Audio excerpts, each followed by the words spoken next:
concert in Memphis on Thursday night with Father Scott Barkey. You might know Father Scott. He's the associate pastor at Incarnation in Collierville, and he's a dear friend. We were in seminary together for 5 years, got ordained deacons together, priests together.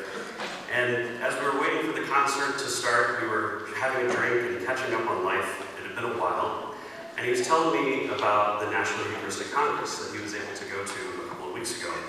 And it was really awesome to hear about it from somebody who got to go. I remember watching videos, because everybody was posting videos about it a couple of weeks ago. And I was a little sad that I couldn't go, especially when I was seeing videos of the Eucharistic procession. If you saw those videos, it was really impressive. And so he told me that of all the things that were incredible to happen that week, the procession was by far the most impactful. It was an almost 2-mile walk from Lucas Oil Stadium to the Indiana War Memorial in downtown Indianapolis. Hundreds of religious sisters in their various colored habits began the procession, followed by 600 seminarians, then 600 deacons, almost 1,200 priests, and around 200 bishops and cardinals. And then came Jesus, present in this beautiful, enormous monstrance. People lined both sides of the streets, 2 and 3 deep, some kneeling for the whole procession. People were singing, some were crying, bowing, genuflecting as Jesus passed by.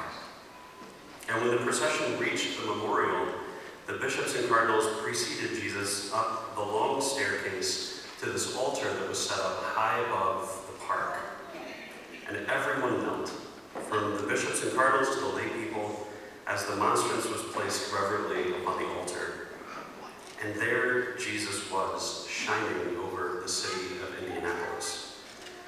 And as Father Scott was telling me about this, he said that it seemed to him to be this tiny glimpse of heaven, because the sun was shining brightly. It was shining directly on the monstrance. It was like this beacon of light. And there was Jesus, the King of Kings, reigning in glory as his people knelt before him. And in that small moment, all was right with the world.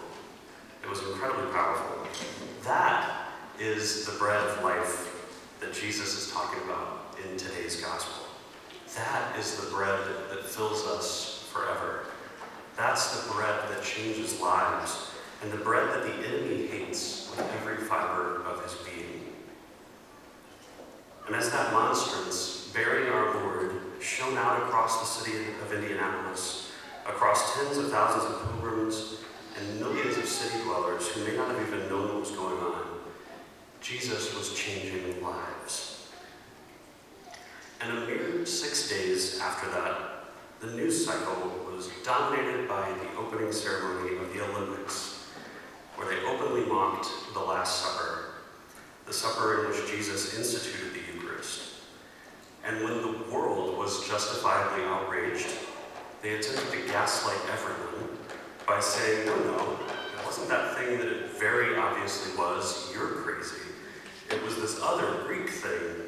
And slowly more and more information came out that proved that it was intentionally a mockery of the Last Supper. And unless you've been living under a rock, you've all been painfully aware of this drama. Folks, this is what Satan does. 6 days after one of the largest Eucharistic processions in the United States, we get deflated by the enemy's trap. We get reminded of the world and the culture in which we live. Should what happened at the Olympics anger us? Certainly. Anger is the proper response to blasphemy and injustice. That's precisely why Jesus was angry in the Gospels.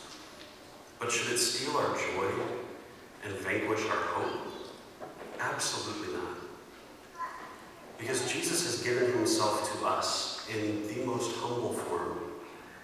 And that very same Jesus who offered the Last Supper and who was in that monstrance on a hill atop the city of Indianapolis, is about to be here with us in mere moments.